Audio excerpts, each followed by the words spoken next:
Capítulo 3 O Mistério de Lauriston Garden. Confesso que fiquei sobressaltado diante dessa nova prova sobre a natureza prática das teorias de meu companheiro. Meu respeito por seus poderes de análise aumentou de maneira significativa. No entanto, ainda restaram algumas suspeitas em minha mente, de que a coisa toda era um episódio combinado, planejado com a intenção de me deixar deslumbrado, embora estivesse além da minha compreensão qualquer motivo que ele pudesse ter para fazer isso. Quando olhei para ele, Holmes havia terminado de ler o bilhete e seus olhos tinham aquela expressão vaga e opaca que sinalizava uma abstração mental. — Como você conseguiu deduzir isso? Perguntei. — Deduzir o quê? Replicou de maneira petulante. — Bem, que ele era um sargento aposentado da Marinha. — Eu não tenho tempo para ninharias, respondeu bruscamente. Então, com um sorriso, disse: Perdoe minha grosseria. Você interrompeu minha linha de raciocínio, mas talvez tenha sido bom. Então você realmente não foi capaz de ver que aquele homem havia sido um sargento da Marinha? De fato, não. Era mais fácil saber do que explicar porque eu sabia. Se alguém pedisse para você provar que 2 mais 2 é igual a 4, você poderia encontrar alguma dificuldade, e ainda assim teria muita certeza do fato. Mesmo do outro lado da rua, eu consegui ver uma grande âncora azul tatuada na parte de trás da mão daquele senhor. Aquele sabor de mar. No entanto, ele possuía um comportamento militar e costeletas laterais, como os militares. Aí enxergamos a Marinha. Ele era um homem de certa importância em um certo ar de comando. Você deve ter observado a maneira como ele mantinha sua cabeça e balançava sua bengala. Seu rosto era de um homem firme, respeitável, de meia idade. Todos os fatos que me levaram a crer que ele havia sido um sargento. Maravilhoso, comentei.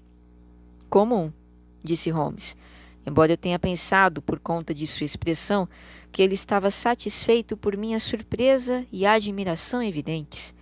Eu acabei de dizer que não há criminosos. Parece que eu estava errado, veja isso. Ele jogou para mim o bilhete que o comissário havia levado. Nossa! Gritei ao colocar meus olhos sobre ele. Isso é terrível! Parece realmente ser algo um pouco fora do comum, comentou ele calmamente. Você se importaria de lê-lo para mim em voz alta? Esta foi a carta que eu li para ele.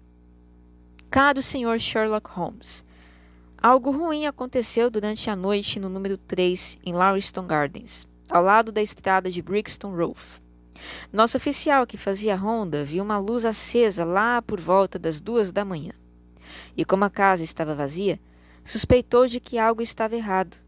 Ele encontrou a porta aberta e no quarto da frente, que não tinha mobília, viu o corpo de um cavalheiro, bem vestido e com cartões em seu bolso, com o nome de Enoch J. Drebler, Cleveland, Ohio, Estados Unidos.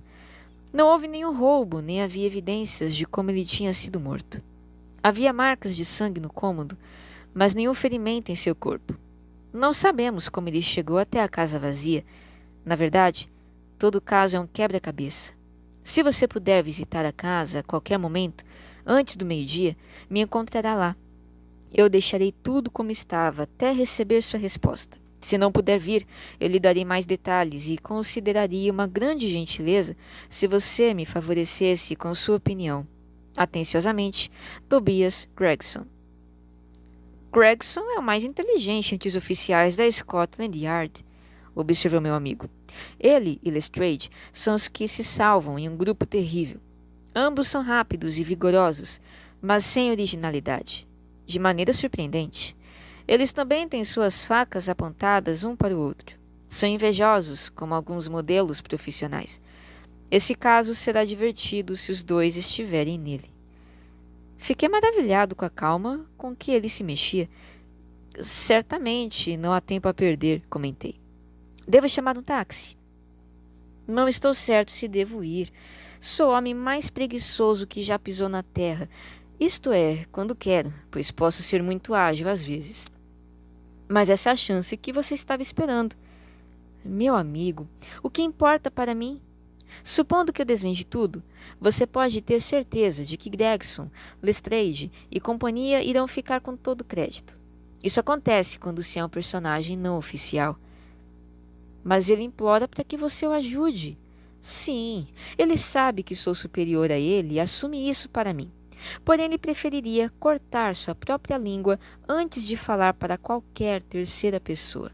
No entanto, nós podemos ir para dar uma olhada.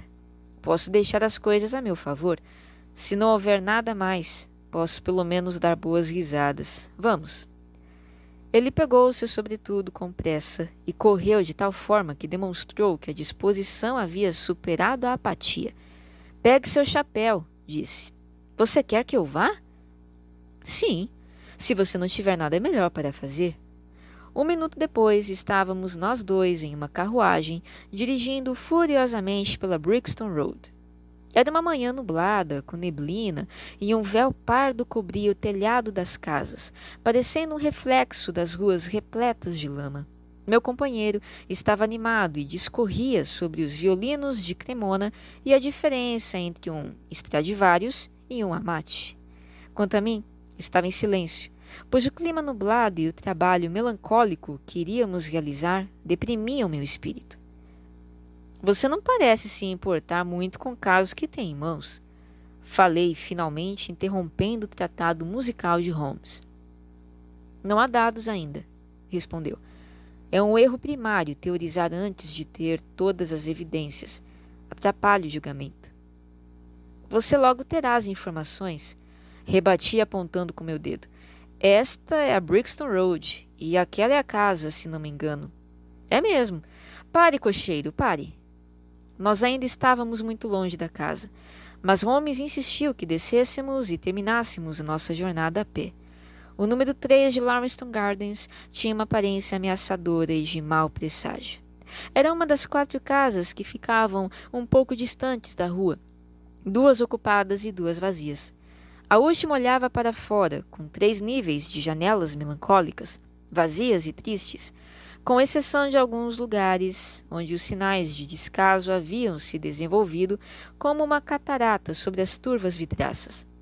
Um pequeno jardim, salpicado com algumas plantas doentes, separava cada uma dessas casas da rua, e era atravessado por um caminho estreito, meio amarelado, feito aparente, de uma mistura de barro e cascalho. O lugar todo estava muito úmido por causa da chuva que havia caído durante a noite. O jardim era demarcado por um muro de tijolos de quase 3 metros, com uma grade de madeira no topo, e contra sua parede estava apoiado um robusto policial cercado por um pequeno grupo de vadios que estendiam seu pescoço e apertavam os olhos na vã esperança de conseguir ver o que acontecia lá dentro. Eu imaginei que Sherlock Holmes iria correr para dentro da casa e mergulhar no estudo do mistério. Nada parecia estar tão distante de sua intenção. Com ar de indiferença, que sob as circunstâncias pareceram para mim beirar o fingimento, ele passeava de cima a baixo pela calçada e olhava o chão, o céu, as outras casas e as cercas de maneira despreocupada. Ao terminar sua análise, ele foi vagarosamente pelo caminho, ou melhor, pela grama que o ladeava, mantendo seus olhos fixos no chão. Holmes parou 2 vezes. Em uma delas, eu ouvi sorrir e ouvi emitir um ruído de exclamação ou de satisfação. Havia muitas marcas de pegadas sobre a terra molhada, mas como a polícia já havia andado para lá e para cá naquele solo, não consegui ver como meu companheiro esperava descobrir qualquer coisa ali. Ainda assim, eu já havia tido evidências tão extraordinárias da rapidez de suas habilidades perceptivas que não tinha dúvidas de que ele poderia ver muitas coisas que estavam escondidas para mim. À porta da casa, fomos recebidos por um homem alto, branco, de cabelos louros, com um caderno em suas mãos, que correu em nossa direção e apertou a de meu companheiro com efusão. Você foi muito gentil em vir, disse ele. Não mexemos em nada. Além daquilo, respondeu meu amigo, apontando para o caminho. Se uma manada de búfalos tivesse passado por ali, não teria feito uma bagunça tão grande. Mas sem dúvidas você tirou suas próprias conclusões, Gregson. Antes de permitir isso, eu tinha tanto para fazer dentro da casa, respondeu o detetive de forma evasiva. Meu colega, o Sr. Lestrade, está aqui. Eu confiei nele para cuidar disso. Holmes olhou para mim e ergueu suas sobrancelhas com ironia. Com 2 homens como você e Lestrade cuidando de tudo, não haverá muito para um terceiro homem descobrir, afirmou. Gregson esfregou suas mãos, satisfeito consigo mesmo. Acho que fizemos tudo o que poderia ser feito, replicou. No entanto, é um caso estranho e eu sabia do seu gosto por coisas assim. Você veio para cá de táxi? Perguntou Sherlock Holmes. Não, senhor. Nem Lestrade? Não, senhor. Então vamos olhar o cômodo. Com tal observação inconsequente, ele entrou na casa seguido por Gregson com uma expressão de espanto. Uma passagem curta, aberta e empoeirada, levava à cozinha e aos escritórios. 2 portas se abriam para a esquerda e para a direita. Uma delas claramente estava fechada havia semanas. A outra pertencia à sala de jantar, o cômodo onde o mistério havia ocorrido. Holmes entrou e eu segui, com aquele sentimento silencioso que a presença da morte inspira. Era um cômodo amplo e quadrado que parecia ainda maior pela ausência de móveis.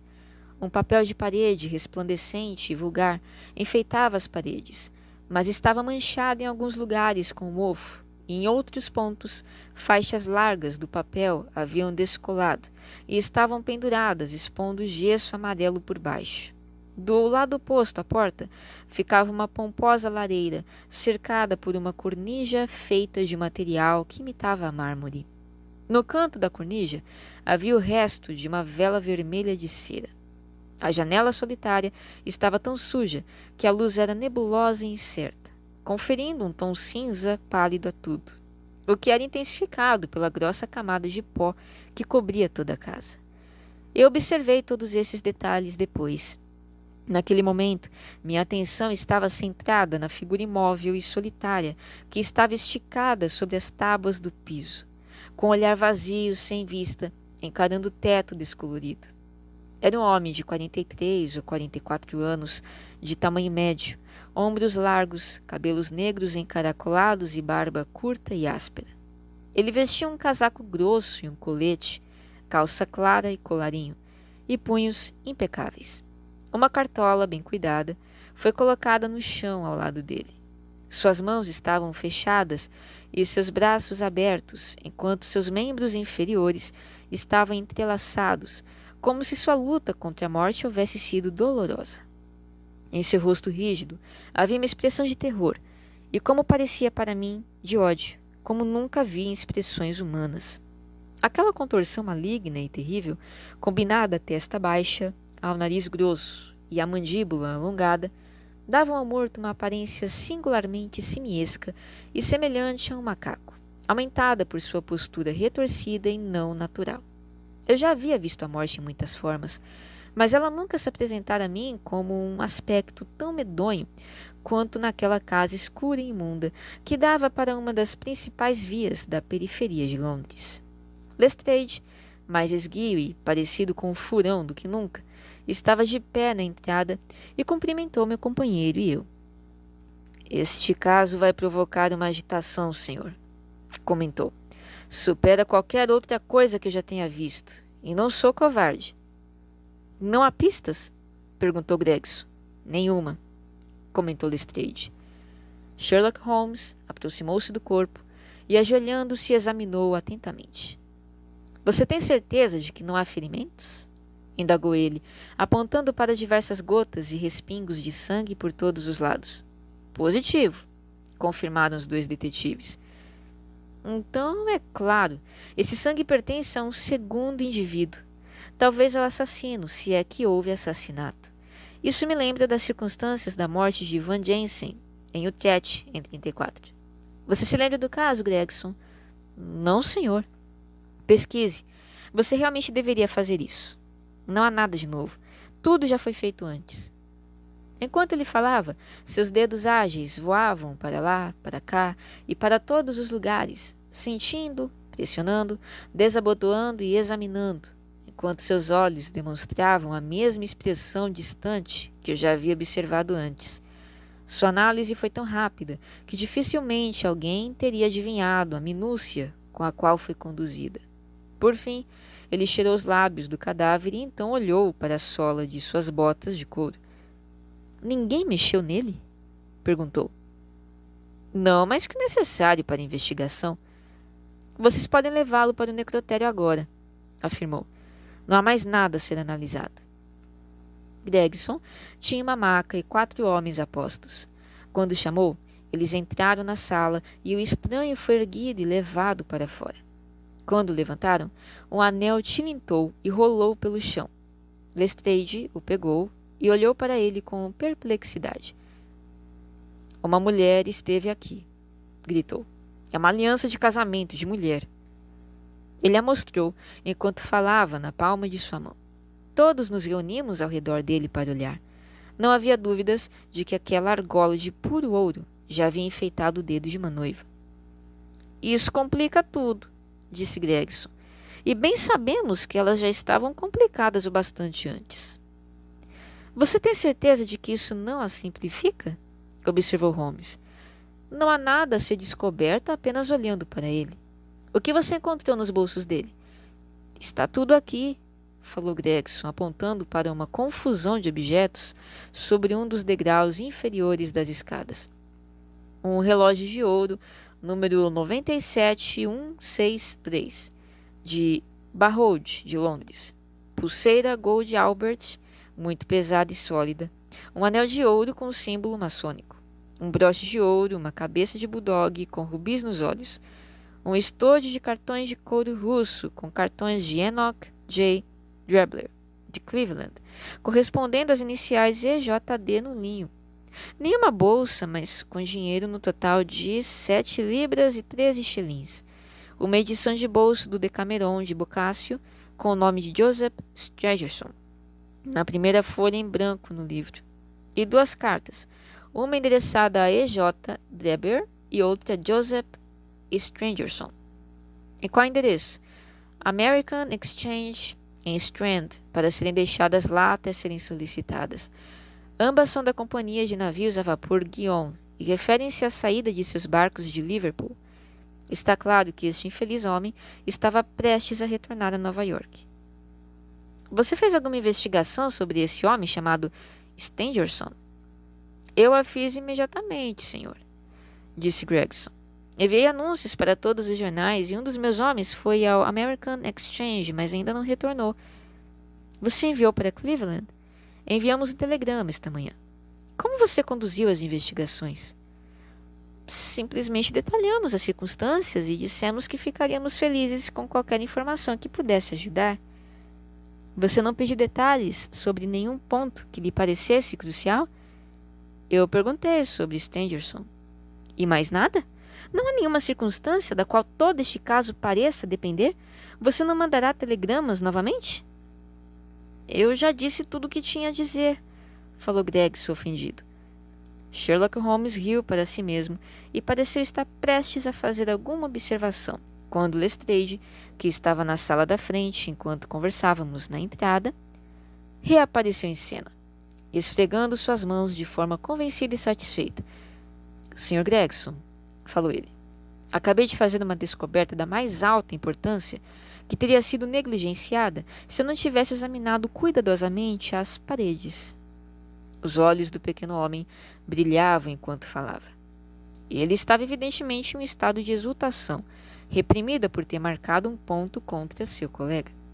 Venha cá, disse ele, voltando apressado para a sala, que parecia mais clara desde a remoção de seu sinistro residente. Agora fique aí. Ele acendeu um fósforo em sua bota e segurou-o contra a parede. Olhe para isso, disse triunfante. Eu observei que não havia papel em algumas partes. Nesse canto específico da sala, um pedaço grande havia sido arrancado, revelando um quadrado amarelo de reboco grosso. Nesse espaço havia uma única palavra escrita com sangue. Hack. O que você acha disso? Indagou o detetive com o ar de um artista fazendo seu show. Isso foi negligenciado, porque estava no canto mais escuro da sala, e ninguém pensou em olhar lá.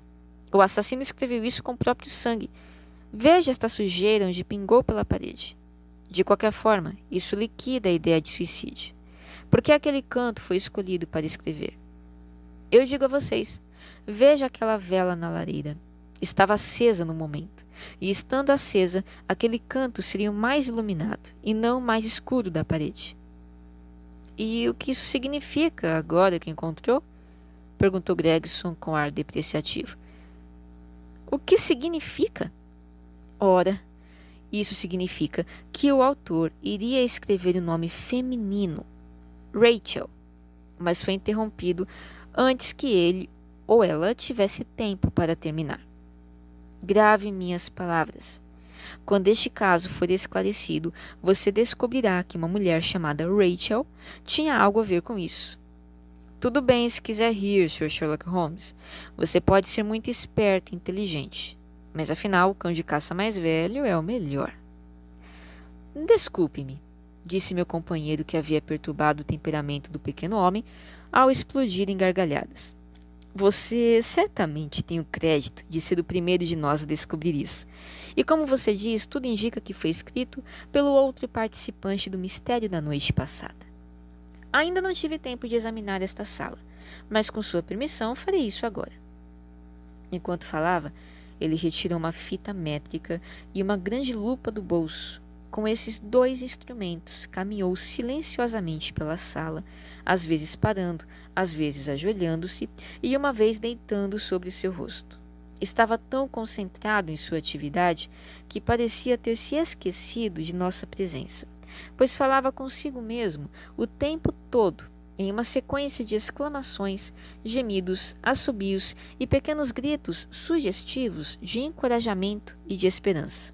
Enquanto eu observava, fui irresistivelmente lembrado de um cão de caça bem treinado, de sangue puro, enquanto se arremessa para trás e para frente em sua descoberta, ganindo a ansiedade, até se deparar com o odor procurado. Durante 20 minutos ou mais, ele continuou sua pesquisa, medindo, com muito cuidado, a distância entre marcas que eram totalmente invisíveis para mim e, ocasionalmente, aplicando sua fita nas paredes de maneira igualmente compreensível. Em um certo ponto, ele recolheu meticulosamente uma pequena amostra de pó cinza do chão e guardou-a em um envelope. Por fim, examinou a palavra na parede com sua lupa, analisando cada letra com a mais precisa minúcia. Feito isso, pareceu estar satisfeito, pois colocou novamente a fita e a lupa em seu bolso. Eles dizem que a genialidade é uma capacidade infinita de tolerar a dor, comentou ele com um sorriso. É uma definição muito ruim, mas se aplica ao trabalho de detetive. Gregson e Lestrade assistiram às manobras de seu companheiro amador com curiosidade considerável e algum desprezo. Eles, evidentemente, fracassaram em apreciar o fato, que eu havia começado a perceber, de que as menores ações de Sherlock Holmes eram todas direcionadas para algum objetivo definido e prático. "O que você acha, senhor?" perguntaram ambos. "Eu iria roubar de vocês o crédito do caso se eu os ajudasse", observou meu amigo. "Vocês estão indo tão bem agora que seria uma pena se alguém interferisse." Havia muito sarcasmo em sua voz enquanto falava. "Se puderem me dizer como vão as suas investigações", continuou ele, "ficarei feliz em dar toda a ajuda que puder. Enquanto isso, gostaria de falar com o policial que encontrou o corpo. Vocês podem me dar seu nome e endereço?" Lestrade olhou para seu caderno. "John Rance", disse ele. "Ele está de folga agora. Você encontrará no número 46 Audley Court, Kennington Park Gate." Holmes anotou o endereço. "Venha, doutor", disse ele. "Precisamos procurá-lo. Vou lhe contar algo que pode ajudá-los no caso", continuou, voltando-se para os dois detetives. "Houve um assassinato, e o assassino era um homem. Ele media mais de 1,80 m de altura.